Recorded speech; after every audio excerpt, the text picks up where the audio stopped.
Deni po, retang kulungan ming babi na na po magagamit. Papagawa mila po malating fish pond para makapag-alaga kami po sanang vaname. Kaya lang, ala kami po pong dakala idea tungkol kempa mag-alagang vaname. Kaya ay isip mi na mag-alaga na pa mo pong hito.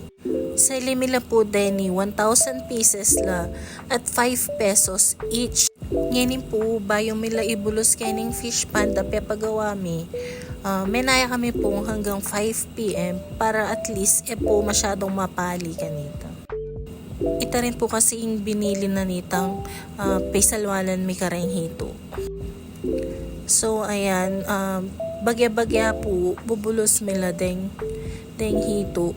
Bali pa sobraya pa po palang 200 pieces itang pisalwanan mi kasi mag-expect kami po talaga na ating mortality karening bubulos mi.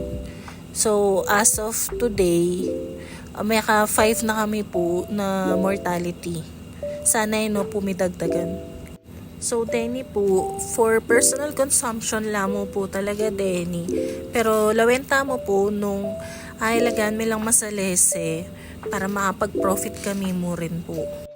Kasi sabi masikan po nga na yung demand ka rin kasi pwede nung wala man at the same time pwede lang pang pulutan. Kaya shoutout ka rin manginginom Ken.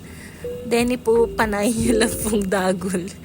Banta po mga sali kayo kay kami. Karen pong expert Ken. Nung atin kayo pong tips nung makanano magparagol ka rin ng hitong reni. Please feel free to share it with us kasi I appreciate me po talaga itang. Thank you guys. God bless kay katamo. Bye!